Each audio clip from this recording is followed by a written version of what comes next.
എല്ലാ നിയമ സംവിധാനങ്ങളെക്കുറിച്ചും കൃത്യമായ ബോധ്യമുള്ള നിയമ സംവിധാനങ്ങളോ അല്ലെങ്കിൽ നിയമവ്യവസ്ഥയോ ഒരിക്കലും തള്ളിപ്പറയുകയോ അത് തെറ്റാണെന്ന് പറയുകയോ ചെയ്യാത്ത രാഹുൽ മാങ്കൂട്ടത്തെ കുറിച്ച് നമുക്ക് എല്ലാവർക്കും നന്നായിട്ട് അറിയാം. അദ്ദേഹത്തെ കുടുക്കാൻ കുറെ പേർ ശ്രമിച്ചു. അതിൽ കുറെയൊക്കെ സത്യം ഉണ്ടാകുമായിരിക്കാം, നമുക്കറിയില്ല. അത് കോടതിയിലിരിക്കുന്ന വിഷയമാണ്. ഇപ്പോ ഒരു കോള് അതിജീവിതയുടെ ഫോണിലേക്ക് പോയി. അത് കണ്ടപ്പോൾ അതിജീവിതയ്ക്ക് വല്ലാത്ത മാനസിക ബുദ്ധിമുട്ടുണ്ടായി എന്ന് പറഞ്ഞുകൊണ്ട് വീണ്ടും ജാമ്യ വ്യവസ്ഥ ലംഘിച്ചു എന്ന് പറഞ്ഞുകൊണ്ട് രാഹുൽ മാങ്കൂട്ടത്തിനെതിരെ ഒരു പരാതി നൽകിയിരിക്കുകയാണ് DGPക്ക്. രാഹുൽ മാങ്കൂട്ടത്തെ ഈ തിരഞ്ഞെടുപ്പ് അടുത്തപ്പോൾ വീണ്ടും കൊടുക്കാനുള്ള ശ്രമമാണോ നടക്കുന്നത്? അയാളെ പണ്ട് മുതലേ വേട്ടയാടുകയാണല്ലോ. ഇമ്പോസ്റ്ററിംഗ് എന്ന് പറഞ്ഞ ഐഡന്റിറ്റി കാർഡിന്റെ കോൺഗ്രസിനകത്തുണ്ടായ ഒരു ആഭ്യന്തര പ്രശ്നത്തെ പോലും വലിയൊരു പ്രശ്നമാക്കി മാറ്റിക്കൊണ്ട് അദ്ദേഹത്തിന്റെ വീട്ടിൽ വെളുപ്പാങ്കാലത്ത് 4 മണിക്ക് എന്നിട്ട് അമ്മ നാരായണാന്ന് ചൊല്ലി എഴുന്നേറ്റിരുന്ന സമയത്ത് കാണുന്ന പോലീസുകാരെല്ലാം കൂടെ വരുന്നതാണ്. അങ്ങനെ വളഞ്ഞിട്ട് ആക്രമിച്ചുകൊണ്ടാണല്ലോ അന്ന് പോലീസ് സ്റ്റേഷനിൽ കൊണ്ടുപോയത്, അടൂരെ വീട്ടിൽ. അത് കഴിഞ്ഞിട്ട് ഈ കേസുകളിലൊക്കെ ഉഭയകക്ഷി സമ്മതപ്രകാരമാണെന്ന് കോടതി സംശയാതീതമായി നിരീക്ഷിച്ചു കഴിഞ്ഞ കാര്യമാണ്.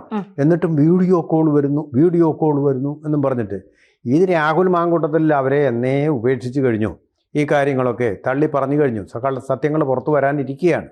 അപ്പോൾ ഈ സത്യങ്ങൾ പുറത്തു വന്നു കഴിഞ്ഞാൽ കുഴപ്പമാവുമെന്ന് പറഞ്ഞാൽ ആരെന്ന് ഞാൻ പറയുന്നില്ല, ഉണ്ടാക്കി വെച്ച ഒരു കുഴപ്പമാണിത്. അവൻ്റെ ഫോൺ എടുത്തിപ്പോൾ എൻ്റെ ഒരു ഫോൺ ഇവിടെ ഇരിക്കുന്നു. എപ്പോഴും ഞാൻ ഈ ഫോണിന് കാവലിരിക്കാൻ പറ്റുമോ? ഞാനങ്ങ് അങ്ങോട്ടോ ഇങ്ങോട്ടോ നോക്കുമ്പോൾ ഇതിനകത്ത് കാണുന്ന ഒരു നമ്പർ എടുത്ത് വേറെ ആൾക്ക് വിളിക്കാം.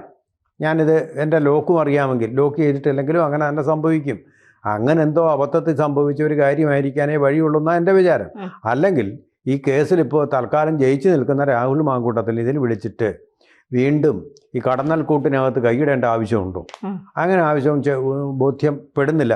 ഇത് കണ്ടുടനെ എനിക്ക് മാനസിക വ്യഥയുണ്ടാവാൻ അതിനകത്ത് പറഞ്ഞിരിക്കുന്ന കാര്യങ്ങൾ പറയട്ടെ. എന്തെങ്കിലും പറഞ്ഞിട്ടുണ്ട്, മോശമായിട്ട് പറഞ്ഞിട്ടുണ്ടെങ്കിൽ അതല്ലേ വേണ്ടത്? സ്വാധീനിക്കാൻ ശ്രമിച്ച കാര്യമാണെങ്കിൽ അല്ലേ അത് കേസാവുകയുള്ളൂ, ജാമ്യവ്യവസ്ഥയുടെ ലംഘനമാവുകയുള്ളൂ. ഈ ഫോൺ കണ്ടപ്പോൾ എനിക്ക് വിഷമമായി എന്ന് പറയുമ്പോൾ കാര്യം എന്താ എനിക്ക് മനസ്സിലാവുന്നില്ല. അങ്ങനെ ഒരു വിഷമം പെട്ടെന്ന് ഫോൺ കാണുമ്പോഴല്ലല്ലോ വിഷമം വരേണ്ടത്. എന്തെങ്കിലും മോശമായിട്ട് സംസാരിക്കുമ്പോഴല്ലേ വിഷമം വരേണ്ടത്. വീഡിയോ കോൾ അല്ലല്ലോ കുഴപ്പമുണ്ടാക്കുന്നത്. വീഡിയോ കോളിൽ ഇതിൻ്റെ കണ്ടന്റ് ആണല്ലോ. അതിലെന്ത് പറഞ്ഞിരിക്കുന്നു എന്നല്ലേ വിഷയം. വീഡിയോ കോൾ കണ്ടപ്പോൾ എനിക്ക് വിഷമം വരുമെന്ന് പറയുമ്പോൾ അതെന്തോ മനോനിലയുടെ പ്രശ്നമാണ് അല്ലേ. വീഡിയോയും മൊബൈലും ഒക്കെ കാണുമ്പോൾ വിഷമം വരും. നമുക്ക് അവർക്ക് സന്തോഷമല്ലേ വരുന്നത്. ഇതിനകത്ത് എന്തെങ്കിലും മോശം പറഞ്ഞിട്ടുണ്ടെങ്കിൽ അത് പറയണം, അതല്ലേ വേണ്ടത്. ഇപ്പൊ കോടതി നോട്ടീസ് അയച്ചിരിക്കുക, അതിൽ കൂടെ സത്യം പുറത്തു വരട്ടെ. സാർ, ഇപ്പൊ ഇതിലെ ഈ ഒരു വിഷയവുമായി ബന്ധപ്പെട്ട് എനിക്ക് തോന്നുന്നു ബോംബെ ഹൈക്കോടതിയാണെന്ന് തോന്നുന്നു ഒരു വിധി പുറപ്പെടുവിച്ചു. വിവാഹിതയായ സ്ത്രീകൾക്ക് വിവാഹ വാഗ്ദാനം നൽകി പീഡിപ്പിക്കാൻ കഴിയില്ല, അതൊരു പീഡനമായി കണക്കാൻ കഴിയില്ല. എനിക്ക് തോന്നുന്നു 1 മാസത്തിനകത്ത് വന്ന വിധിയാണത്. ഒരു അഡ്വക്കേറ്റ് തന്നെ മറ്റൊരു അഡ്വക്കേറ്റ് വിവാഹം കഴിക്കാമെന്ന് പറഞ്ഞുകൊണ്ട് വിവാഹിതയായ ഒരു സ്ത്രീയെ സമീപിക്കുകയും പിന്നീട് അതുമായി ബന്ധപ്പെട്ട ചില പ്രശ്നങ്ങളൊക്കെ പറഞ്ഞതിന്റെ പശ്ചാത്തലത്തിലാണ് കോടതി അത്തരത്തിലൊരു കാര്യം പറയാൻ കാരണമായത് എന്നുള്ളതാണ്. അപ്പൊ ഇതിന്റെയൊക്കെ അടിസ്ഥാനത്തിൽ നമ്മൾ മനസ്സിലാക്കിയത് രാഹുൽ മാങ്കൂട്ടവുമായി ബന്ധപ്പെട്ട കുറച്ച് സ്ത്രീകൾ, രാഹുൽ മാങ്കൂട്ടം ചെയ്തത് ശരിയാണെന്ന് ഇപ്പോഴും നമ്മൾ പറയുന്നില്ല. അതിൽ സ്ത്രീകളെ ഉഭയകക്ഷി സമ്മതപ്രകാരമല്ല ശരീരത്തിൽ തൊട്ടതോ ഉപദ്രവിച്ചതോ എങ്കിൽ തീർച്ചയായിട്ടും അയാൾ ശിക്ഷ അർഹിക്കുന്നവൻ തന്നെയാണ്. അതിലൊരു ഇതും നമുക്ക് പറയാനില്ല. പക്ഷെ അങ്ങനെ ഒരു സാഹചര്യത്തിൽ കോടതി പോലും പറയുമ്പോൾ ഈ കേസുകളിൽ എത്രമാത്രം ആധികാരികതയുണ്ട് എന്നുള്ള ഒരു ചോദ്യം കൂടിയില്ലേ? തീർച്ചയായിട്ടും ഉണ്ട്. ഈ കേസിലെ ഈ പറഞ്ഞ വിധി വളരെ സുപ്രധാനമാണ്. കല്യാണം കഴിക്കാമെന്ന് പറഞ്ഞു. കല്യാണം കഴിക്കാമെന്ന് പറഞ്ഞാൽ ഉടനെ അങ്ങ് വിധേയയാവുകയാണോ, വഴങ്ങുകയാണോ വേണ്ടത് സ്ത്രീകൾ ചെയ്യുന്നത്? കല്യാണം കഴിക്കുക, അത് കഴിഞ്ഞാകാമെന്ന് പറയുകയല്ലേ ചെയ്യേണ്ടത്. സ്ത്രീകൾ നോ പറയേണ്ടടുത്ത് നോ പറയണം. ഇത്രയും കുറിച്ച് ബോധം ഉണ്ടാവേണ്ടതല്ലേ. അത് വിദ്യാഭ്യാസമുള്ളൊരു സ്ത്രീയാണ് അല്ലേ. ആ കേസിലേത് പാവപ്പെട്ട ഒരു സ്ത്രീയല്ല, ചൂഷണം ചെയ്യുന്നതിൽ നിന്ന് രക്ഷപ്പെടാൻ വഴികളുള്ളൊരു സ്ത്രീയാണ്. ഇപ്പോൾ നമുക്ക് ഉദാഹരണം പറയാം. വീട്ടുകളിൽ ജോലിക്ക് നിൽക്കുന്ന സ്ത്രീ, അവളുടെ ആകെ വരുമാന മാർഗം അത് മാത്രമാണ്. അവൾ പീഡിപ്പിക്കപ്പെട്ടാൽ അവൾക്ക് കുട്ടികളുടെ അല്ലെങ്കിൽ വീട്ടിൽ അച്ഛൻ്റെയും അമ്മയുടെയും ശ്രദ്ധയ്ക്കും പരിരക്ഷയ്ക്കും പണം ആവശ്യമാണ്. അതിന് വേറൊരു വഴിയില്ലാതെ വരുമ്പോൾ അവർക്ക് വഴങ്ങിക്കൊടുക്കുകയല്ലാതെ വേറെ നിവൃത്തിയില്ല.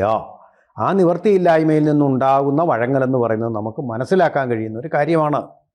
നമ്മൾ അവളുടെ പക്ഷം നിൽക്കുന്നു. പക്ഷേ ഇങ്ങനെയല്ല, സമൂഹത്തിൽ വളരെ വരേണ്യരായിട്ടുള്ള ആ സ്ത്രീകൾ തന്നെ ഇങ്ങനെ വിവാഹം നൽകാം എന്നും വിവാഹം കഴിക്കാമെന്ന് പറഞ്ഞു അതങ്ങ് വിശ്വസിക്കേണ്ട കാര്യം എന്താ പച്ചയായിട്ട്? അങ്ങനെയല്ലേ ഈ ആട് തേക്ക് മാഞ്ചിയത്തിൻ്റെ കാര്യത്തിലുമൊക്കെ പണം ഓരോരുത്തർക്കും നഷ്ടപ്പെട്ടത്.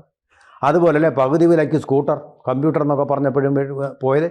ഇതുപോലല്ലേ ഡിജിറ്റൽ അറസ്റ്റിൽ നിങ്ങൾ ലോക്കിലാവുന്നത്, പൂട്ടിലായിത്തീരുന്നത്, ട്രാപ്പിലായിത്തീരുന്നത്? എന്തിനാണ് ഇതിനൊക്കെ നിന്നു കൊടുക്കാൻ പോകുന്നത്? ഒരു പുരുഷനെന്ന് പറയുന്ന അവന് കാര്യം സാധിക്കാൻ വേണ്ടി എന്തെങ്കിലുമൊക്കെ പറയും. നിനക്ക് കണ്ണല്ലാത്തതെല്ലാം ഞാൻ പൊന്നാക്കി തരാം, അമേരിക്കയുടെ അർത്ഥഭാഗവും നിനക്ക് ഞാൻ വിലയ്ക്ക് വാങ്ങിച്ചു തരാം, ഗ്രീൻലാൻഡ് വാങ്ങിച്ചു തരാം, ഐസ്ലാൻഡ് വാങ്ങിച്ചു തരാം, ഇതൊക്കെ പറയും. ഇതൊക്കെ അവരുടെ ഒരു പതിവാണ്, നമ്പറുകളാണ്. എല്ലാവർക്കും അറിയാം. അതെ, അങ്ങനെയാണോ? എല്ലാ പുരുഷന്മാരും അങ്ങനെയാണോ? എല്ലാ പുരുഷന്മാരും ഞാനങ്ങനെ അതെ അതെ ഞാനങ്ങനെയല്ല. സാർ ഉൾപ്പെടുന്ന 100% പുരുഷന്മാരും എങ്ങനെയാണോ? അല്ല, എൻ്റെ അടുത്ത് ഞാൻ പറഞ്ഞിട്ടുണ്ടല്ലോ, നേരത്തെ ഞാൻ പറഞ്ഞിട്ടുണ്ട്, I am ready for anything എന്ന് പറഞ്ഞ വന്ന ആളിൻ്റെ മുമ്പിൽ പോലും ഞാൻ if you have merit you will get it, otherwise you won't get it, that's all എന്ന് മാത്രം പറഞ്ഞിട്ടുള്ള ആളാണ്.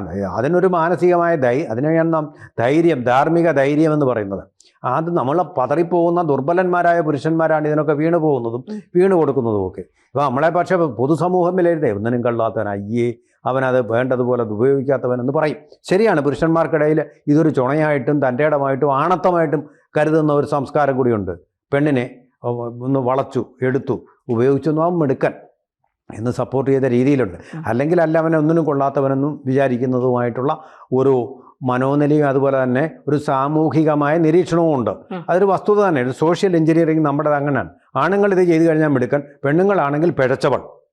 ആണിനെ പിഴച്ചവൻ എന്ന് പറയത്തില്ല, അതൊരു വശത്തുണ്ട്. ഒരു പുരുഷൻ കല്യാണം കഴിഞ്ഞ് കുറച്ച് ദിവസങ്ങൾക്കകം മറ്റൊരു സ്ത്രീയുമായി, വിവാഹിതയായ 2 മക്കളുടെ അമ്മയെ ഒരു സ്ത്രീയുമായി പിന്നെ ശാരീരിക ഭാര്യ കല്യാണം കഴിഞ്ഞ് ഒരാഴ്ച കഴിഞ്ഞപ്പോൾ മറ്റൊരു സ്ത്രീയുമായി ശാരീരിക ബന്ധത്തിന് പോയ ഒരു പുരുഷൻ, ആ പുരുഷൻ പോയി എന്ന് ആ പുരുഷന്റെ വീട്ടിൽ ആ വിവാഹിതയായ പെൺകുട്ടി പറഞ്ഞപ്പോൾ ആ വീട്ടുകാർ പറഞ്ഞത്, അതായത് ആ പുരുഷന്റെ അച്ഛനും അമ്മയും, അല്ല അമ്മ എന്ന് പറയുന്ന സ്ത്രീ, അവരൊരു സ്ത്രീയാണെന്ന് ഞാൻ ഇപ്പോഴും വിശ്വസിക്കുന്നില്ല. കാരണം അവരുടെ വാക്കുകൾ അങ്ങനെയാണ്. അവർ പറഞ്ഞത്, നിനക്ക് കുറച്ച് നാക്ക് കൂടുതലായതുകൊണ്ടാണ് അവൻ വേറെ പെണ്ണിനോടൊപ്പം പോയത്.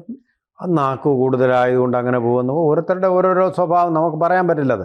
നാക്ക് കൂടുതലായിട്ടുള്ള സ്ത്രീ, നാക്കുകൾ കൊണ്ട് പുരുഷന്മാരെ കൊല്ലുന്ന സ്ത്രീകളും ഉണ്ട്. അങ്ങനെ പലതരത്തിലുണ്ട്. പല ഒരു സ്ത്രീ ഈ ചില കാര്യങ്ങളെ എതിർക്കുമ്പോൾ അപ്പോഴാണ് അവള് എന്നാ ഉൾക്കൊള്ളാൻ കഴിയാത്ത ചില കാര്യങ്ങൾ എതിർക്കുമ്പോഴാണ് അവൾക്ക് കുറച്ച് നാക്ക് കൂടുതൽ എന്നൊക്കെ പറയുന്നത്.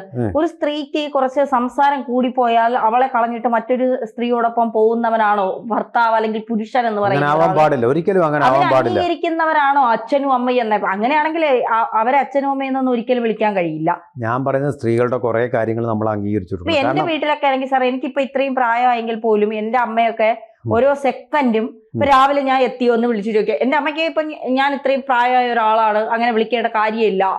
18 വയസ്സ് കഴിഞ്ഞാൽ ഇൻഡിവിജ്വൽ ആണ്, അവരെവിടെ പോയി ഇതൊന്നും. പക്ഷെ രാത്രി ഒന്ന് പുറത്തിറങ്ങുന്നെന്ന് പറഞ്ഞാൽ എന്റെ അമ്മ എന്നെ വിളിച്ചു ചോദിക്കും. ഫ്രണ്ട്സുമായിട്ട് നിൽക്കുന്നെന്ന് പറഞ്ഞാൽ വിളിച്ചു ചോദിക്കും. അതൊക്കെ ഓരോ അച്ഛൻ. അപ്പം ഞാൻ ഇപ്പം ഓരോരുത്തർക്കും അവരുടെ അമ്മമാരാണ് ഏറ്റവും വലുത് അല്ലേ? ഞാനൊക്കെ അങ്ങനെ ചിന്തിക്കുന്ന ഒരാളാണ്. കാരണം അമ്മയുടെ കാലം കഴിഞ്ഞാൽ പിന്നെ നമുക്ക് ആരും ഉണ്ടെന്ന് ഉള്ള ഒരു വിശ്വാസം നമുക്ക് ഉണ്ടാവില്ല.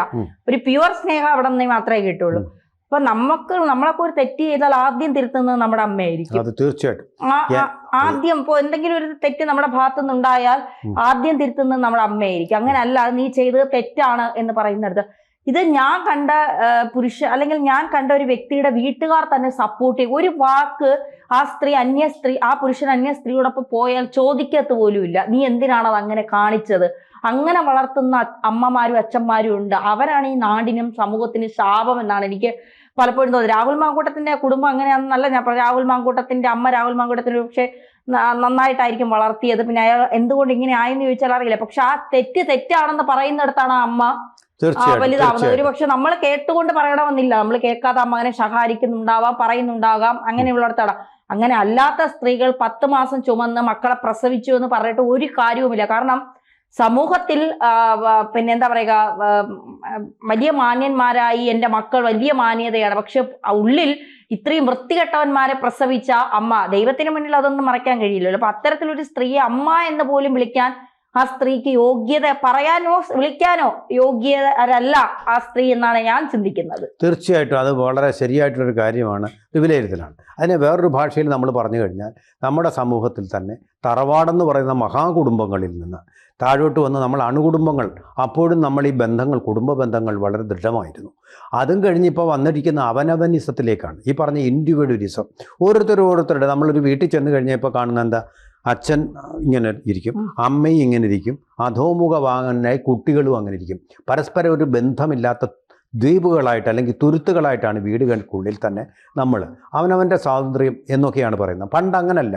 ഈ സാമൂഹിക എഞ്ചിനീയറിങ്ങിൻ്റെ ഭാഗമായിട്ട് ഒരു കാരണവരുണ്ടാവും, സെൻട്രൽ അധികാരി ഉണ്ടാവും. അദ്ദേഹമാണ് ഈ കുടുംബത്തിൻ്റെ മുഴുവൻ കാര്യങ്ങളെയും നിയന്ത്രിച്ചു കൊണ്ടിരുന്നത്.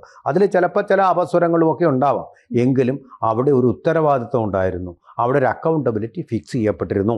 പക്ഷേ ക്രമേണ ന്യൂക്ലിയർ കുടുംബത്തിലേക്ക് വന്നപ്പോൾ അതിനുള്ള സമയമില്ലാതായി. നമ്മളുടെ ഈ പുതിയ ജീവിത സൗകര്യങ്ങൾ, ആഡംബരങ്ങളൊക്കെ കൊണ്ട് അതിലേക്കുള്ള ശ്രദ്ധ നമ്മൾ കാര്യമായിട്ട് കുറച്ചു. അപ്പോൾ കുട്ടികൾ കുറച്ചുകൂടി സെൻട്രിഫ്യൂഗലായിട്ടുള്ള ഒരു സിസ്റ്റത്തിലേക്ക് പോയി, നിയന്ത്രണമില്ലാത്തൊരു സിസ്റ്റത്തിലേക്ക് പോയി. അതിൻ്റെ ഫലമായിട്ട് തന്നെയാണ് സ്ത്രീ മാത്രമല്ല മയക്കുമരുന്നും വലിയൊരു വിഷയമായിട്ട് വരുന്നത്. ഇപ്പോൾ അവിടുന്ന് പോയിട്ട് ഇൻഡിവിജ്വലിസത്തിലേക്ക് പോകുമ്പോൾ എന്താണെന്നറിയാമോ? മാതൃഭൂമി ആഴ്ചപ്പതിപ്പിലൊക്കെ വരുന്ന കഥകൾ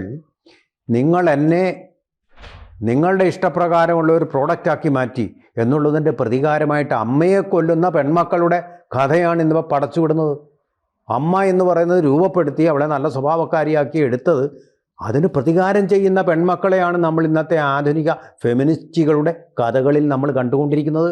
വളരെ ഷോക്കിംഗ് ആയിട്ടുള്ള ഒരു കാര്യം. അത് അമ്മയെ ഇഷ്ടമല്ലാത്ത പെൺകുട്ടികൾ അമ്മയുടെ ഇഷ്ടമനുസരിച്ച് എന്നെ രൂപപ്പെടുത്തി.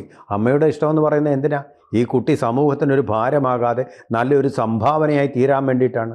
അതല്ല അവളുടെ ഇഷ്ടമനുസരിച്ച് തോന്നുന്ന ആണുങ്ങളുടെ പുറകെയൊക്കെ പോകണം എന്നുള്ള ഒരു ഇൻഡിവിജ്വലിസം അവൾക്ക് വേണമെന്നാണ് അവൾ ആവശ്യപ്പെടുന്നത്.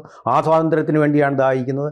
ഭർത്താവിനെ അല്ല അവൾക്ക് വേണ്ടത്, അവൾക്ക് ഇഷ്ടമുള്ള പുരുഷനുമായിട്ട് ഇഷ്ടമുള്ളപ്പോൾ ഇണചേരാനുള്ള സ്വാതന്ത്ര്യമാണെന്ന് വാദിക്കുന്ന ഫെമിനിസ്റ്റുകളിലേക്കാണ് നമ്മുടെ കഥാലോകം പോലും പോയിരിക്കുന്നത്. സമൂഹവും അതുപോലെ തന്നെ ഏകദേശം മാറിയിട്ടുണ്ട്. അതിൻ്റെ ഒരു കഥാനുഗായികത്വം തന്നെയാണ് ഈ കഥകളിൽ നമ്മൾ കാണുന്നത്. ഇനി എങ്ങോട്ടൊക്കെയാണ് ഈ പോകുന്നതെന്നുള്ള അറിയാൻ വയ്യ. ഇപ്പോഴും പറഞ്ഞ ഈ ഒരു അനുഗ്രഹം ധന്യയുടെ വീട്ടിലെ പോലെ ഇപ്പോഴും ചില കുടുംബങ്ങളിൽ ആ ബന്ധങ്ങൾ അതുപോലെ, അമ്മ മകൾ ബന്ധങ്ങൾ അതുപോലെ തന്നെ നിൽക്കുന്നു. അത് ശാശ്വതമായിട്ട് നിൽക്കട്ടെ. ആ കുടുംബ ബന്ധങ്ങൾക്ക് കൂടുതൽ ഈടുവയ്പ്പുകൾ ഉണ്ടാവട്ടെ എന്നുള്ളത് മാത്രമാണ് ഈ സത്യാനന്തര കാലത്ത് നമുക്ക് പ്രാർത്ഥിക്കാനുള്ളത്.